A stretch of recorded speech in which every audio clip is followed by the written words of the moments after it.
Yes!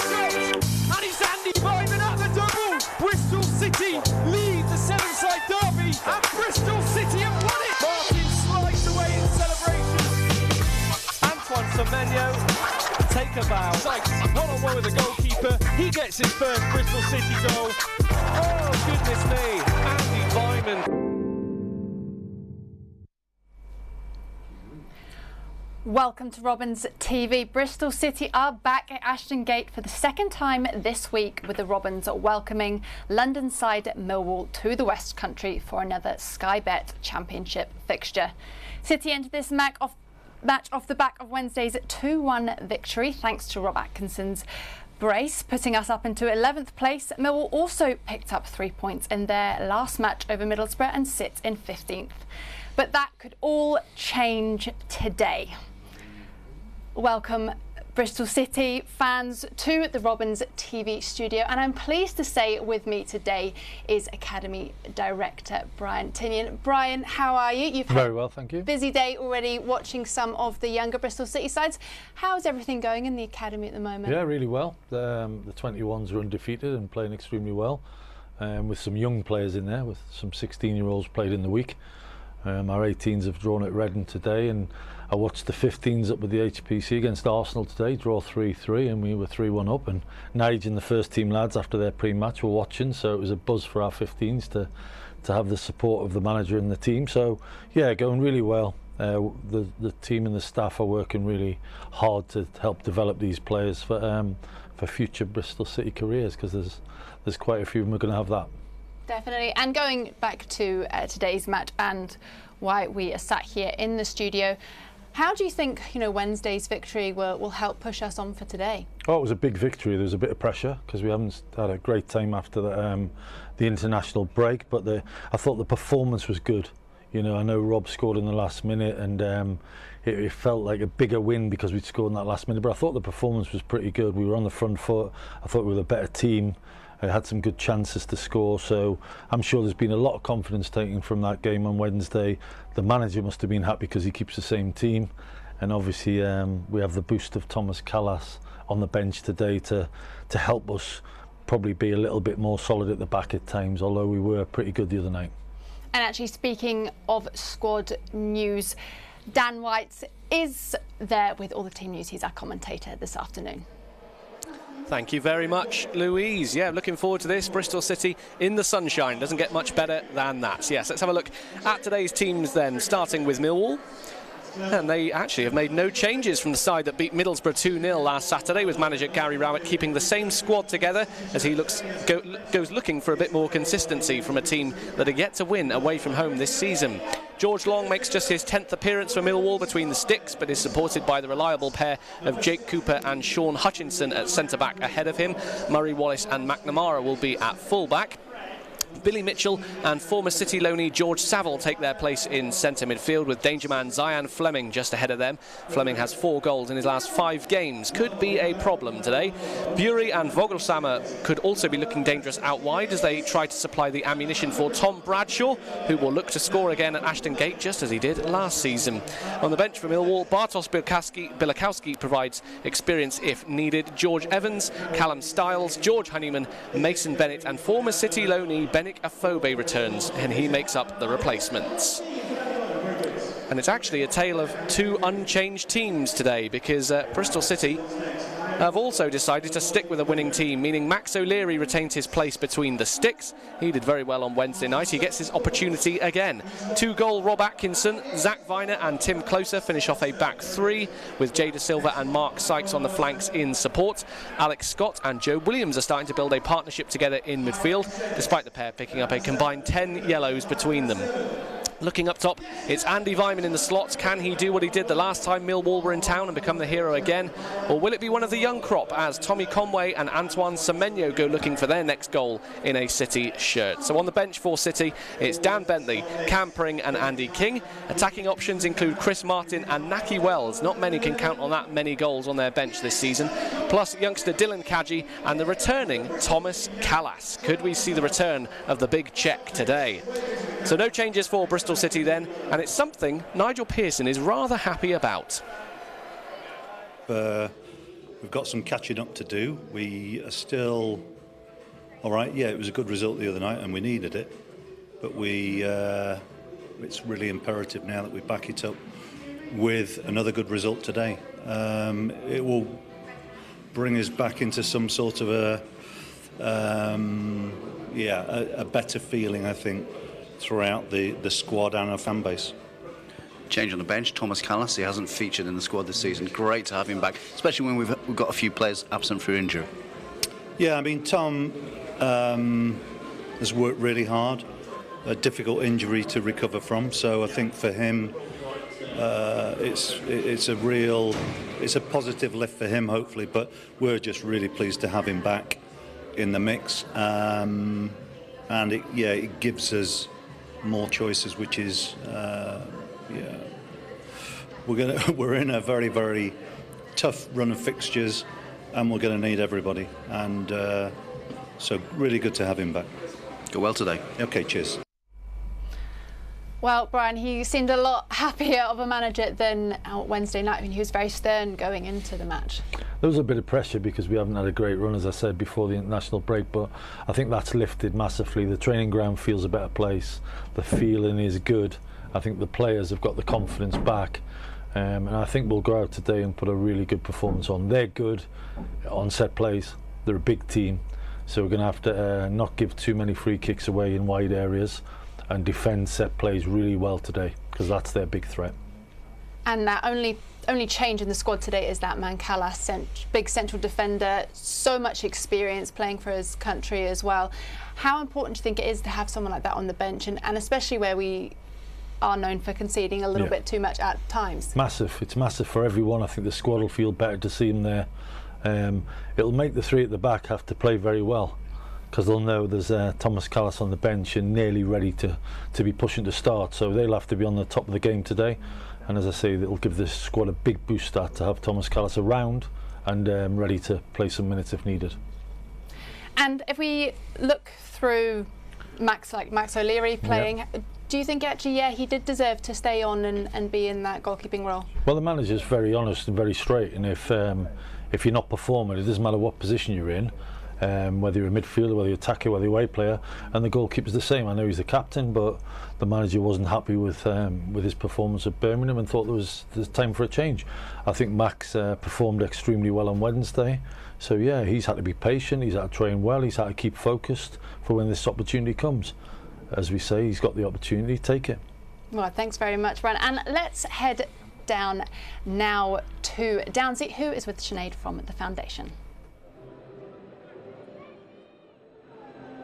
Hello, welcome pitchside. Here I am with Sinead. Now, Sinead is, we're like sort of partners on a match day. Sinead does loads of things. One of the things she does is help organise the big, massive draw that we do at half-time every match game here at Ashton Gate. But one of the things we've been working on together this time is the big Robins Lotto quiz. Now, it's legendary, this. It's been going on for years, isn't it? It is. So it hasn't been going on for 2 years due to COVID. So it's long anticipated. And it's going to take place on the 25th of October. Doors open at 7 and the quiz starts at 7:30, and you'll never guess who's hosting it. Well, I'll give it a go. Now, the great thing about this is fans that come along not only get to do a quiz, not only get to have fun, but also their heroes are going to be there too, aren't they? Yes. So at the moment, we've got Jay De Silva, Zach Viner, Sam Bell, Joe Williams, Andy Vyman. The list goes on and on. So it's a great opportunity for City fans to come meet their players and basically try and beat them in a general quiz knowledge round. Absolutely, and it's a night where the players have lots of fun, don't they? They enjoy coming along. Actually, it's quite relaxed, so being able to sort of rub shoulders, if you will, with some of the first team players is amazing. Yes, and you get to take photos with them.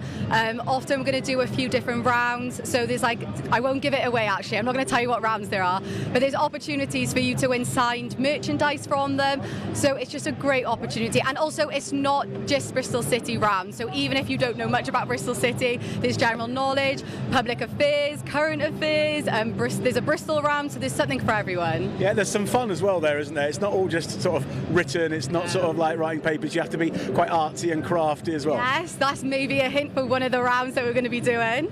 Good stuff. Well, listen, how do people find out more about it? How do people get signed up? How much does it cost? How do we get involved? So for our Robins Lotto members, it's completely free to sign up, and then for non-Robins Lotto members, it's £7.50. Go to the Bristol City / Robins Foundation website, and everything's there to help you sign up. Great stuff, Sinead. Thank you very much. Thank you so much, Downsy. Good stuff. Tell you what, Alec, let's go and have a little flavour of just how things are shaping up down here. You can see, obviously, the boys warming up, of course, wearing these T-shirts celebrating Black History Month, and these are all the profits of these which are on sale in the shop are going to a wonderful Bristol charity, which is really trying to emphasise the fact that Black History Month should be recognised. And if you want to find out more about that, you can find it on our website at bcfc.co.uk. So, what a taste in sight. You can see final preparations down here. It's going to be a cracker. It always is when Millwall are in town. Sky Championship Bet Football, if you fancy getting involved. Yeah, 3 o'clock kickoff. Louise, I tell you what, it's very, very exciting down here. Thanks very much, Downsy. Well, we're just going to go to a short break now, but after that we'll be talking all things Bristol City ahead of this match against Millwall.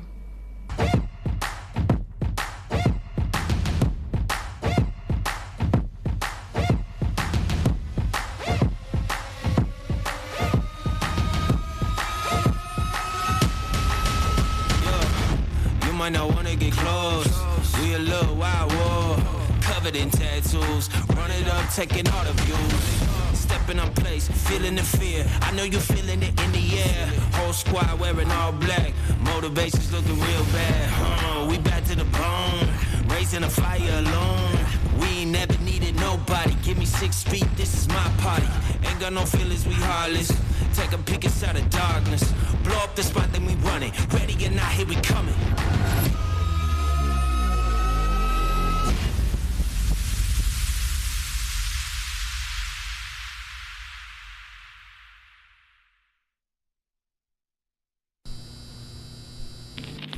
When the red robin comes bobbing along. The Robins, who this season have gone bobbing along right into the second division of the English Football League.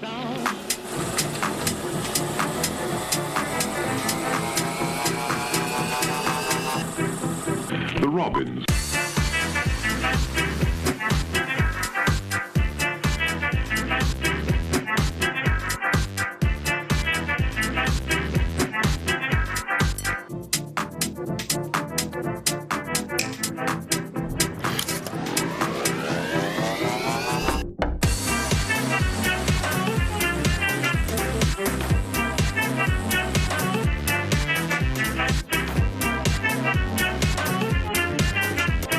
If you've ever been to Ashton Gate in Bristol, you'll know that as the signature tune of Bristol City, the Robins.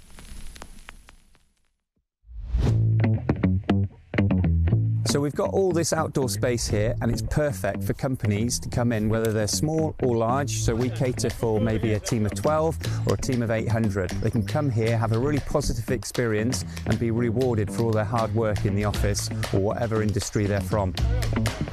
As we've got such a big company, a lot of us don't see each other. Being able for the first time to get everyone out together in one place doing an activity together was great for team bonding and boosting that morale. We can hone in on specific skills such as communication, leadership, teamwork, resilience. Here we've got a 400-metre military assault course, which is fantastic for team building. If you want a morale booster, this is the place to come.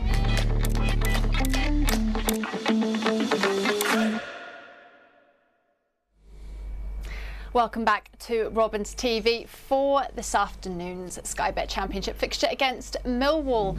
And the players are still out on the pitch in their final preparations, warming up for this game. And I'm delighted to say in studio with me is Academy Director Brian Tinnion.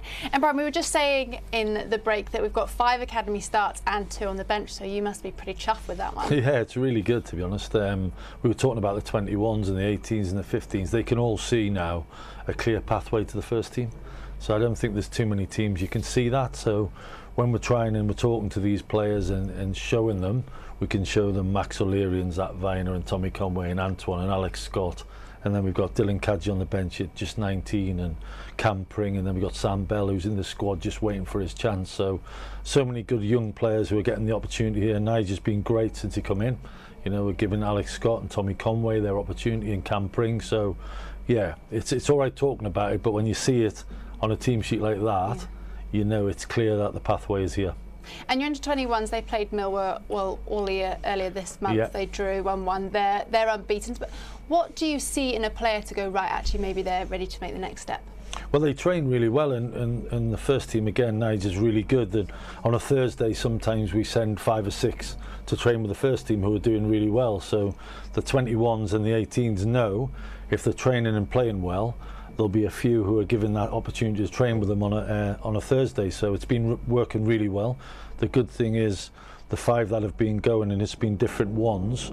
The feedback is always that none of them looked out of place. Now one of them last week and this week is 16 years of age, and he's not looking out of place. So that's a good start. So yeah, we're really pleased.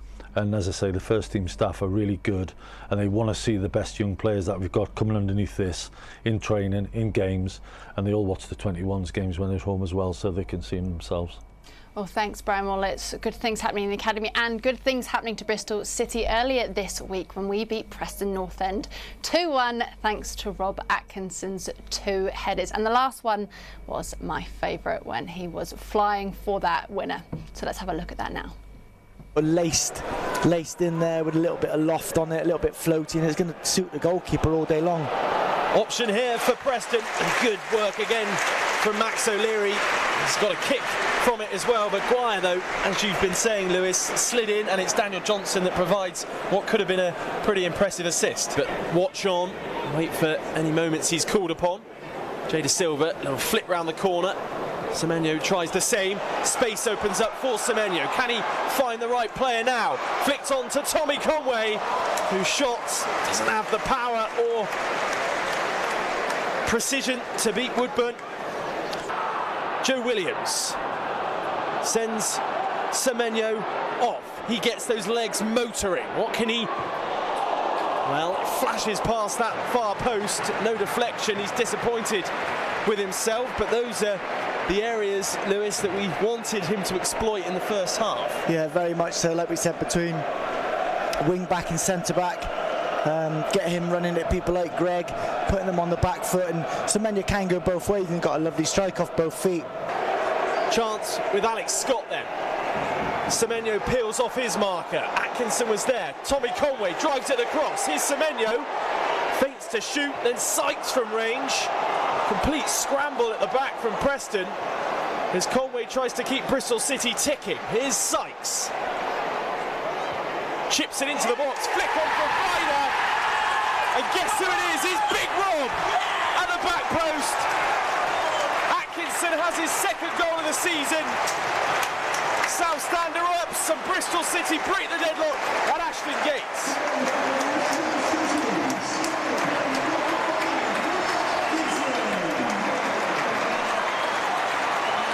And Lewis, it has been all Bristol City since the start of the second half. Scrappy stuff around the edge of the box, but eventually they get their reward. Brady tees this one up.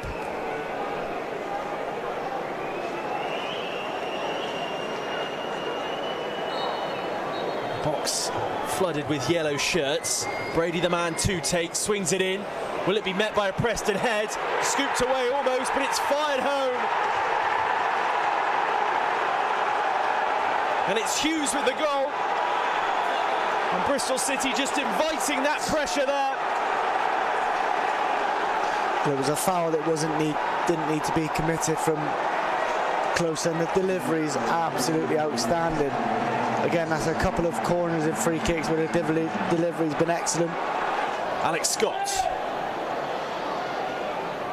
All the poise. Can he find the red shirt? Deja vu. Rob Atkinson.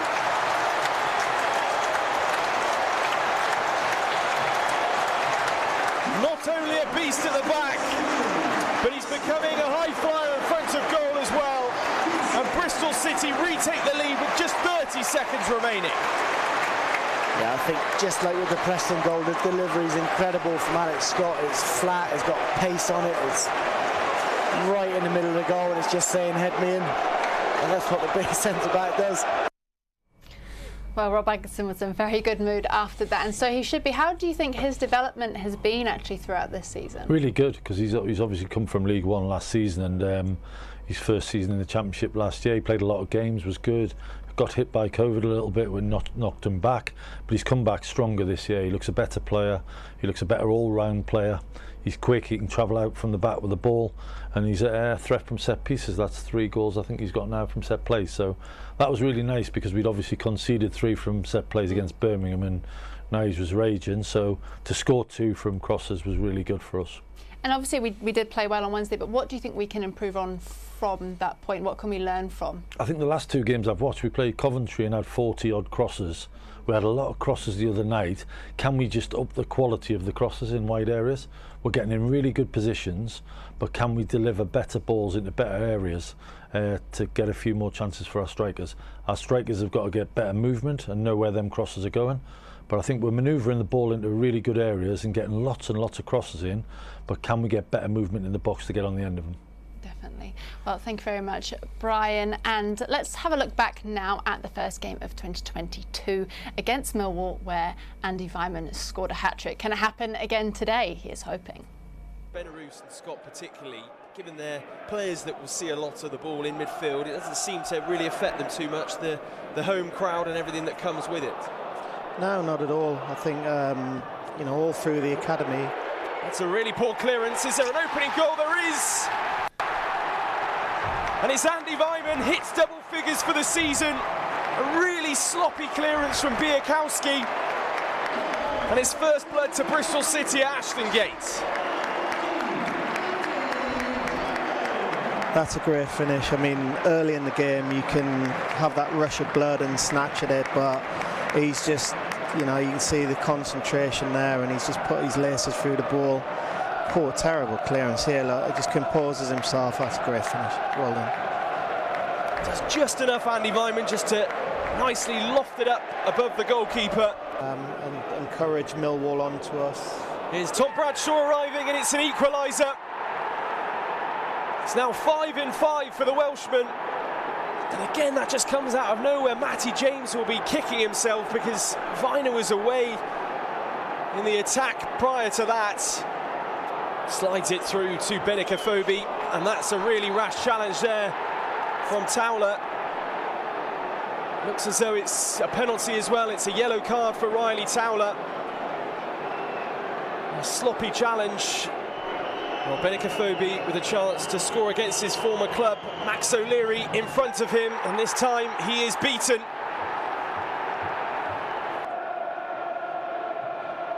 In from Masengo, what a ball that is, and what a finish! Bristol City are level.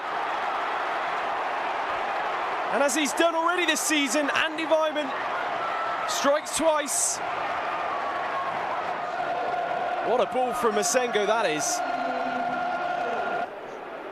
Suicidal passes on the edge of the box. Threaded through by Masengo. Here's Semenyo. Goal. Now Alex Scott! Off the line! Match ball. Andy Weimann has the hat-trick. Bristol City take the lead again. And how about that? Andy Weimann, what a hero in a Bristol City shirt again. Masengo threads it through the eye of a needle. You thought Scott would finish. Weimann does the rest.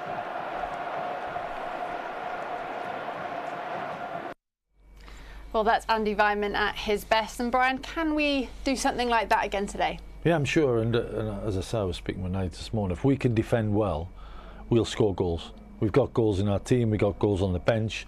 So can we, as a team, because it's not just the back three, can we as a team defend well, defend their threat, which is set plays and crosses in the box? If we do, we win.